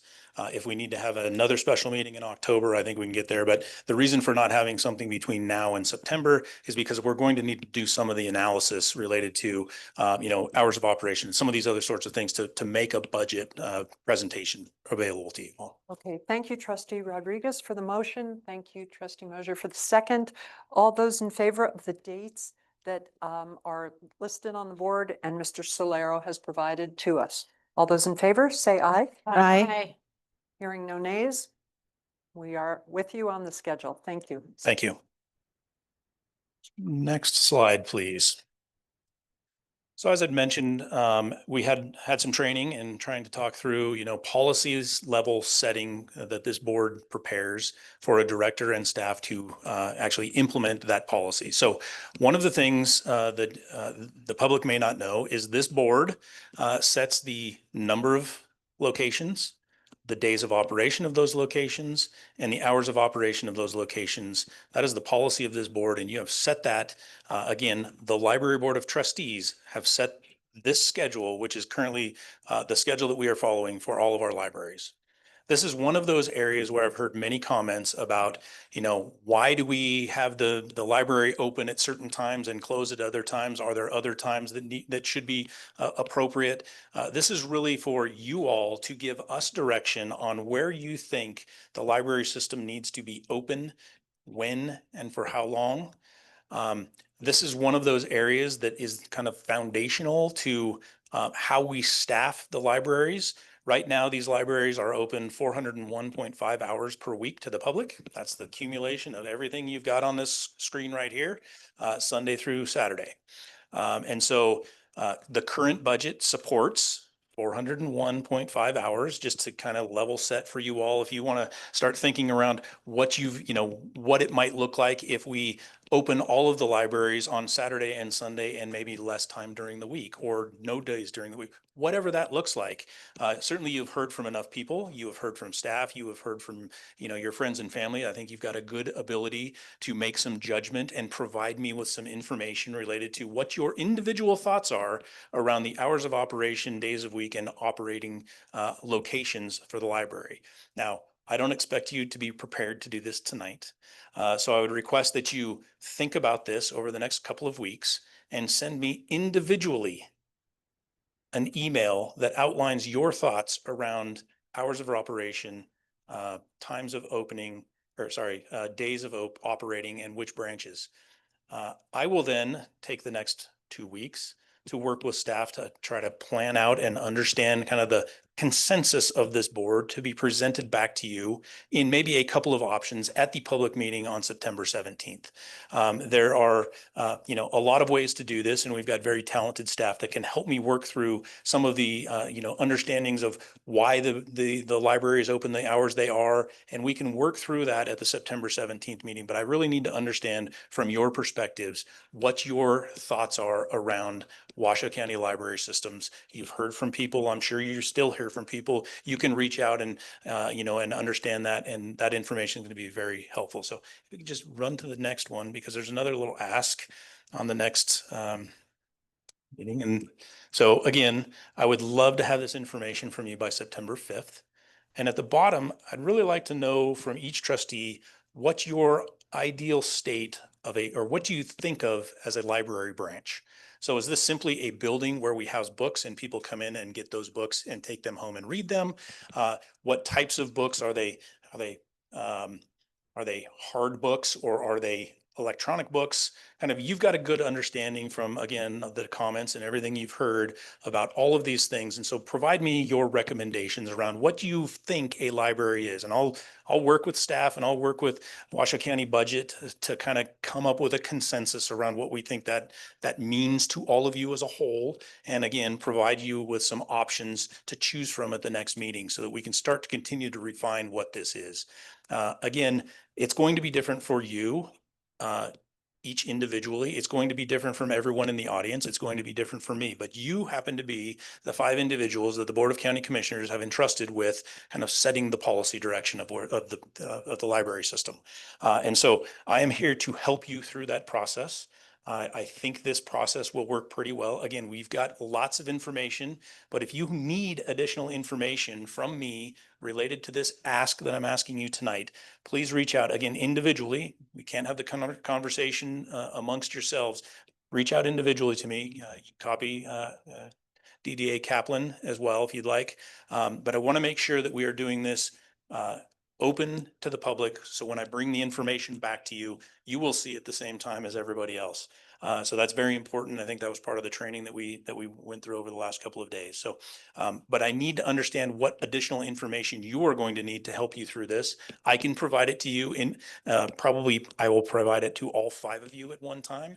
You will not, probably individually, so we don't reply all and do those other sorts of things. But whatever information you need, I am here to provide that service to you to make sure I understand what it is you need to make this ask information back to me. So that is the second action item, is to provide feedback to me. Now, it doesn't have to be a vote tonight. I'm sure you're not all prepared to say, hey, I think that we should do X, Y, or Z. But I would certainly like you to think about that up through September 5th and provide that information individually to me so that I can compile that and bring back to you kind of a consensus of where this board stands. And then we can determine kind of on September 17th what that looks like and make some recommendations moving forward.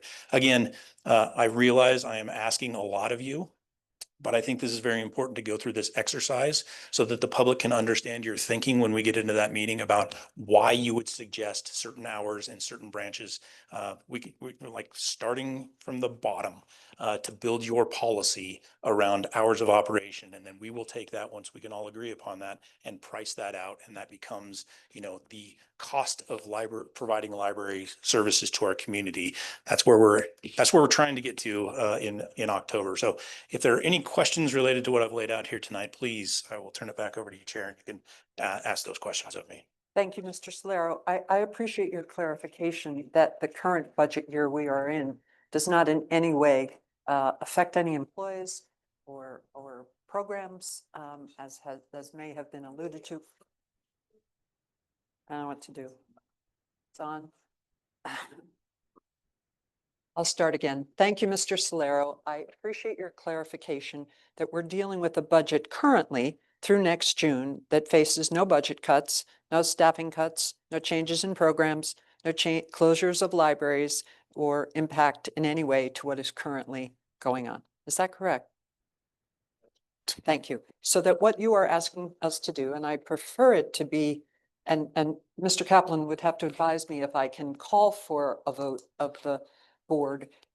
I heard you originally say you were asking for 2 action items or 2 items for our approval. I think what you've laid out is quite reasonable. Obviously, all of us, I assume, are open to public comment and open to emails and open to feedback from the librarians, their staffs, members of the public. This is probably the first time that I can remember, at least in perhaps 12 years, where we are being asked to take a look at hours of operation, services, programs, everything that everybody has spoken so highly of relative to our 12 library locations. So I think it's great that, I mean, I'm feeling a little pressure being on this board, but I think that's exactly what we were told when we were selected. And I'm just sorry that there's been so much misinformation and concern by the public that we were in any way not supportive of ensuring that the fiscal year 2027 would be looked at with positivity, and I hope that all the services going on might be continued and may even be added to.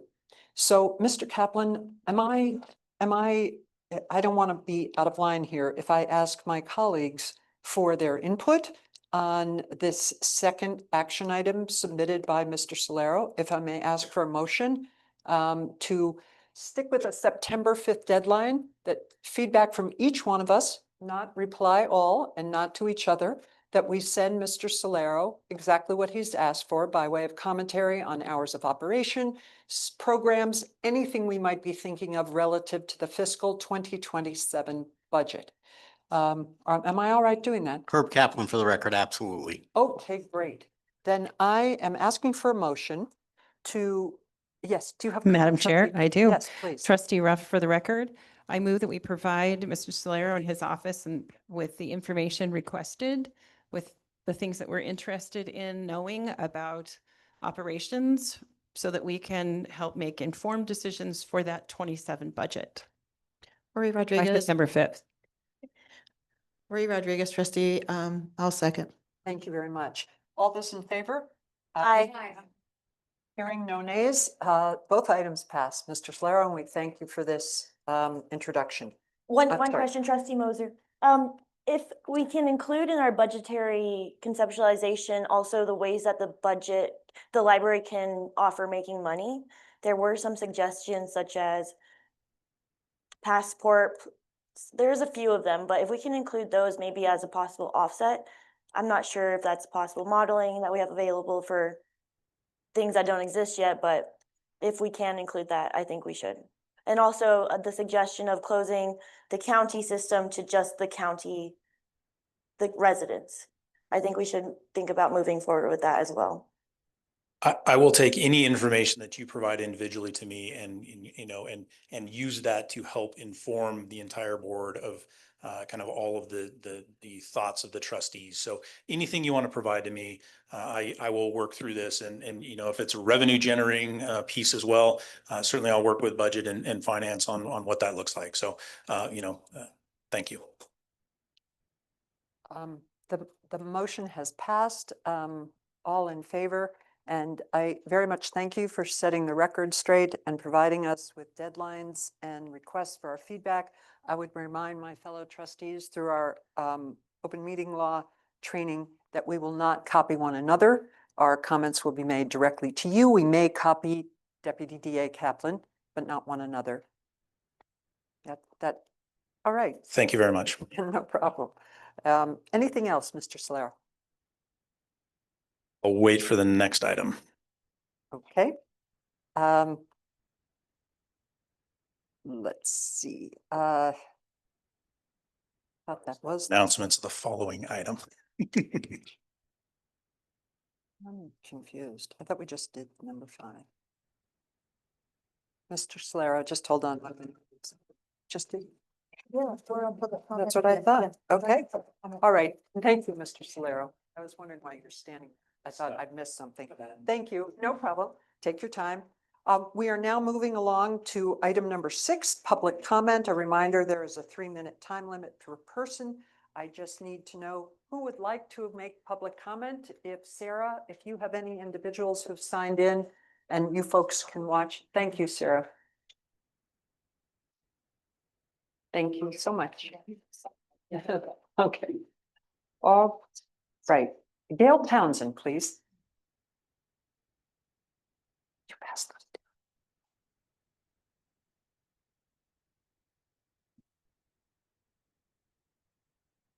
Gail Townsend for the record. And I apologize if I misunderstood what you said during your initial announcements, but I think if you listen to them, you very clearly said it was discussion, but it doesn't matter. I just like rules, and I like rules to be followed. I will continue what I was saying. I think it is a problem that the Library Board of Trustees failed to secure funding.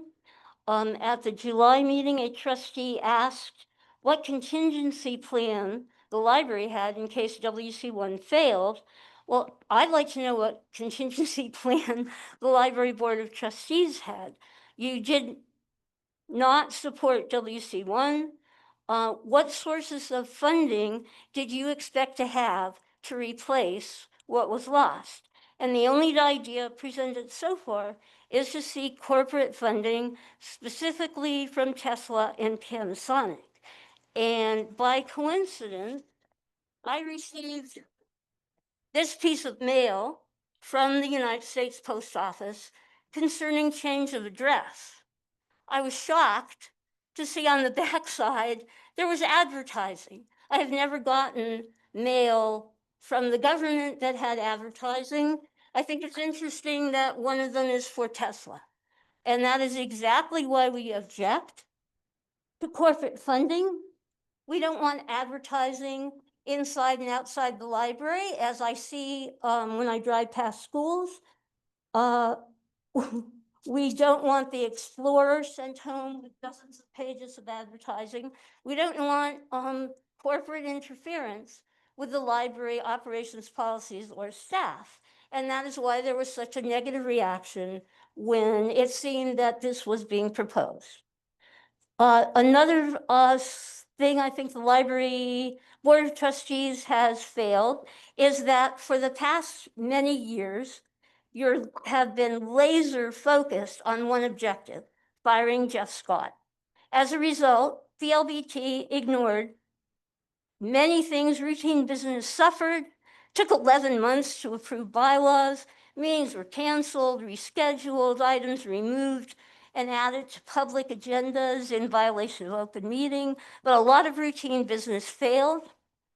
And the other, in focusing on firing Jeff Scott, library identified a problem and a solution, get rid of him, without regard to principles of good management and leadership.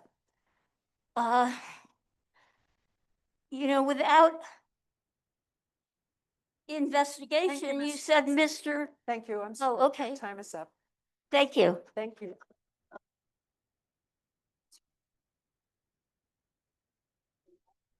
Elaine Barton.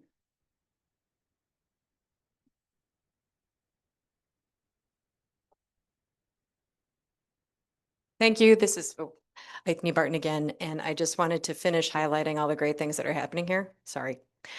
So couple important things. There's a service called Book a Librarian, which I think is available at multiple libraries. However, here, it's for anybody who doesn't know, it's a one-on-one technological assistance opportunity through, and you can book it online or you can walk in and take a spot, but it includes help with unemployment applications, job searches, resume assistance. And actually, having spoken with the staff here recently, I was told of one particular success story. A patron came in actually and was able to say thank you to the staff because the patron had been looking for housing, had to complete an application, had to print the application, had to turn in the application. All of that was done with the assistance of a librarian, and came back later to say that he had gotten housing. So that's huge, right? And if we're talking about unhoused in our community and ways that we can reduce that, certainly access to services like this is one of those ways. The other things that may not be like on the website that staff told me about is they have a homework assistance program that is kicking off at the beginning of the school year. And they also are just starting a new true crime book club. Not to mention the memory kits for seniors, as well as blood pressure kits that can be checked out either online or here in the library. And I know that that's not only here. But I know that as you're looking for your September 5th deadline and you have to submit suggestions about what hours are going to need to be available, it's going to be important to make sure that services are available after regular work hours for those of us who work 8 to 5, The other thing that we have here is they have 2 reservable soundproof Zoom rooms. So for people who do have work and need access to a quiet space with Zoom access, that's something that they can find here at the library. So it supports working individuals as well. Thank you. Thank you. Are there any public comments on Zoom? If so, I would just remind everybody or anybody who might be wanting to raise their hand on Zoom to please do so and state your name. None? All right. Hearing none, we will move on to item number 7, staff announcements. This is a non-action item. No discussion or action may be taken upon any matter raised under this comment section until the matter has been specifically included on the agenda. Are there any staff announcements? Welcome again, Mr. Solero. Good afternoon. For the record, Dave Solero, proud staff of Washoe County Library, is the way I'm going to say this.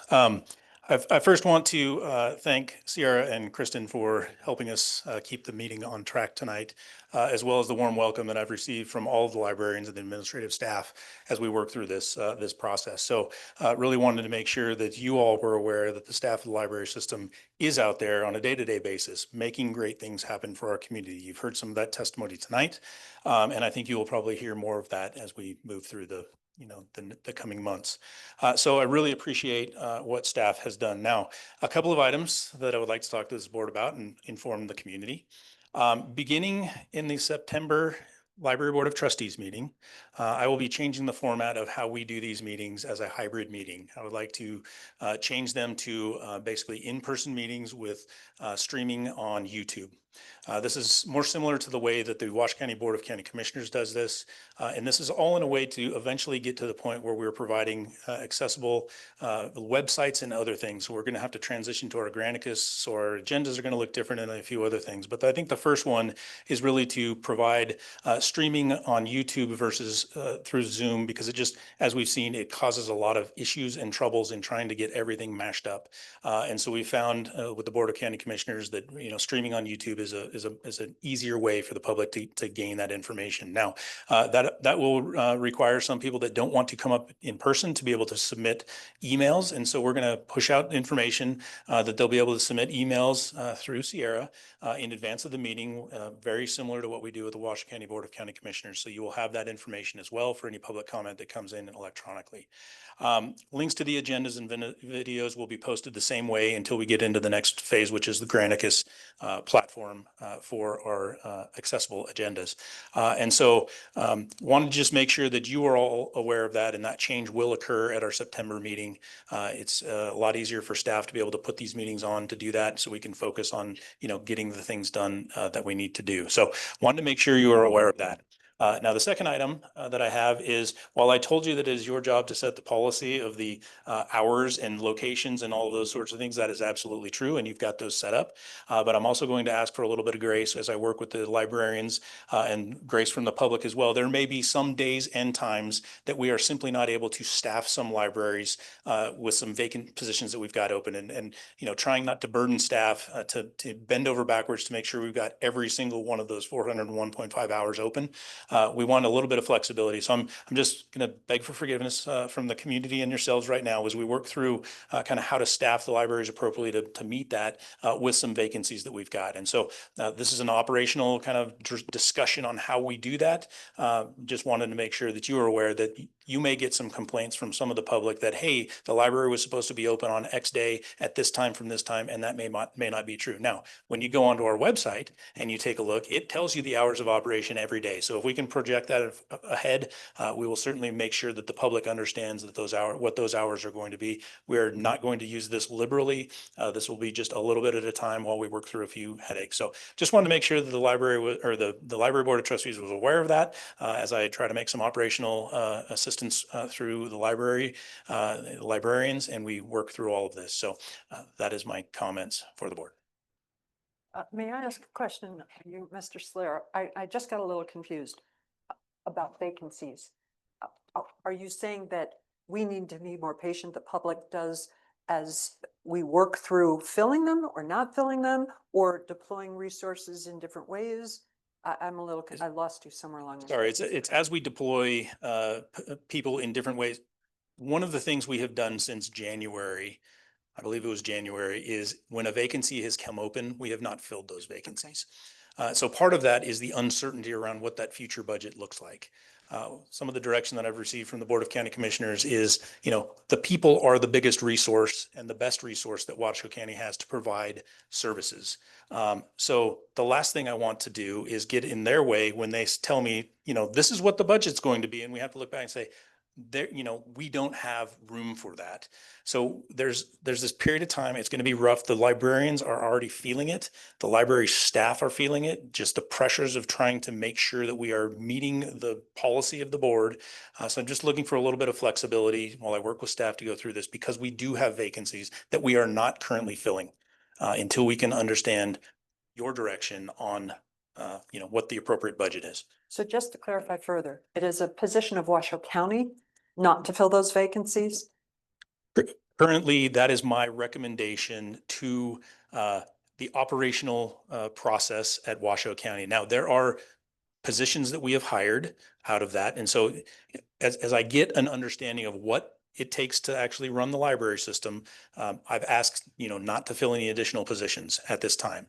That may change because we do have the budget, and you are within a matter of 2 months going to be giving us the direction of where we are headed. So that will cement those But over decisions. the next 2 months, I don't want the public to think we are freezing, that we have taken action to freeze positions. Correct. This is a Washoe County discussion. Yes, that is Washoe County management decision as we move forward.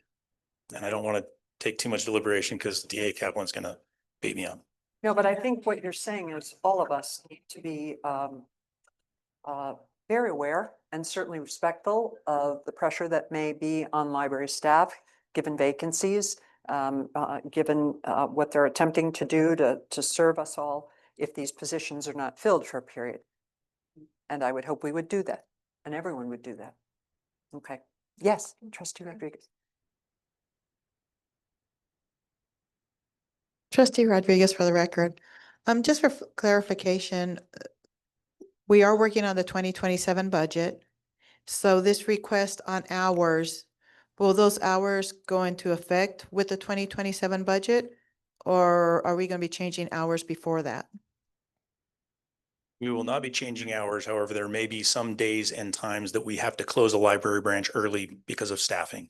As you look at it, not all branches are open 5 days a week, 8 hours a day. And so you've got to stagger staff and just what that looks like to be open for 54 hours or 55 hours a week with a few vacancies starts to wear on making sure that we have all of these branches open. So it's just a management tool to be able to be a little bit more flexible while we work through some of the staffing and some of those things. And again, will that take effect before 2027's budget? Sorry, for the record, Dave Solero. Yes, this is currently right now. We are struggling with this right now. And so as I work with the librarians and proper staffing and understanding the needs through that, while I've also requested, let's not hire these positions until we understand the full direction of the board. There's going to be a period of time here where we're going to struggle in filling the staffing needs. So, and it may show up that maybe there's a longer line to check out some books or something along those lines. There may be more people in a program than we normally would have because we've got less programming or something. I don't know what that looks like yet. I'm just wanting to inform you that I'm asking for a little grace, since I told you that it is your policy on the hours of operation and the branches that are open, that there are going to be some disruptions in that while we work through a few things with our staffing model moving over the next couple of months. Go ahead, Trustee Ruff. Trustee Ruff, for the record, I have a question too, Mr. Solero, regarding the YouTube streaming. And I didn't look it up on my phone, but I can't think of the app. There's an app with the county that you can submit your comments I think by the Monday before the meeting, and then those automatically go. Is that something we would take advantage of as well? I will talk with staff. That is the speak up. It's all over our website because we want you to provide that comment to the Board of County Commissioners. I'll just verify with them whether that's an easier tool to be able to receive that in or not. I'm not exactly sure how that system all works, but the manager's office right now operates that piece. So I'll work through that. That may be an easier solution than having, Sierra field a bunch of emails. So. Thank you. I couldn't think of it and I didn't want to get my phone out to take a look. I appreciate that. Mr. Slater, I have one last question. Will you be communicating to the library managers what you have just indicated to us? I mean, I realize we set policy, but you are asking, I think you said, for some grace as you deal with not filling vacancies. Is that something you're going to communicate from Washoe County to the librarians? That is correct. That is an operational, decision discussion. I'm having that with the librarians. Thank you. Trustee Moser, can we be sent any of that information that you have regarding the vacancies that currently exist, or any preliminary information we should take a look at before sending recommendations? Absolutely. Thank you. Madam Chair, I had a brief question. Trustee Please. Jacks, for the record. Madam Chair, are you using that org chart that was sent around as an official org chart? Is that the one that Stacy McKenzie had emailed? Is that the one? Yes, thank you, Trustee Roth. Is this the official org chart that we're going to be using? Can the board use that as a reference, and is the county accepting that org chart as? It was sent to me at my request. Okay, I so didn't make it official. I just can we asked for reference- it. And Okay. I think, to that the, the- to the extent Mr. Solero could confirm that those are the positions, rather than us contact every single library manager, seen that. then we could work through that. I think we've all looked at it. Yeah. It doesn't have names, just positions. I think I asked for it originally many months ago, just because I didn't know how many positions were in each library, and it wasn't my place to go around counting heads. Whether that's an official document or not, I would rely upon your HR department to let us know. That's a good question, if we can rely upon that. I'm in no way suggesting Stacy didn't do it properly. I just have no idea. I'm neutral on this.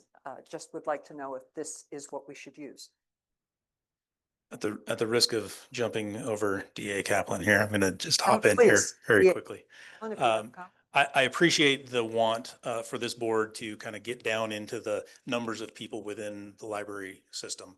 But that really is an operational discussion based on collective bargaining and lots of different things. And so I would really request that this board, start with the higher level, how many hours of operation, which branches and which days, and then we will bring back to you staffing models and pricing and all of those other sorts of things. I would just hate for you to get mired into some of these, kind of details that are there's, I don't want to say that you don't have the judgment to be able to do that, but there are reasons why there are the numbers of, and I'll bring that information to you as we do that, because that will bring into, roll into the pricing model, so to speak, of what you provide. So I think this iterative process is going to be very helpful, and certainly org charts will come into the play when we start talking about the options that we will provide to you based on your feedback. Well, not to take any credit away from you, but the reason I had asked for those org charts was I had looked at the hours of operation. And I'm not a foreseer of anything, but I thought to myself, if I looked at those, maybe I could match them to extended hours, or hours where we might look to open later and stay open later, or whatever it might have been. So that's how that originated. It was in advance of you saying, you're going to do this with us. This was several months ago that I'd asked for them. I received them, and I just used them in contrast to the hours of operation, which it looks like you're going to be doing from your own modeling and through your own finance department for us, based on any emails we send to you or suggestions or documents by September 5th at 5 p.m. Yes, thank you. Okay. Any other comments, concerns, items by the staff? Either of you, Kristen or Sierra, anything? No. Then hearing nothing at this time, I will go ahead and adjourn the meeting. Thank you all for being here.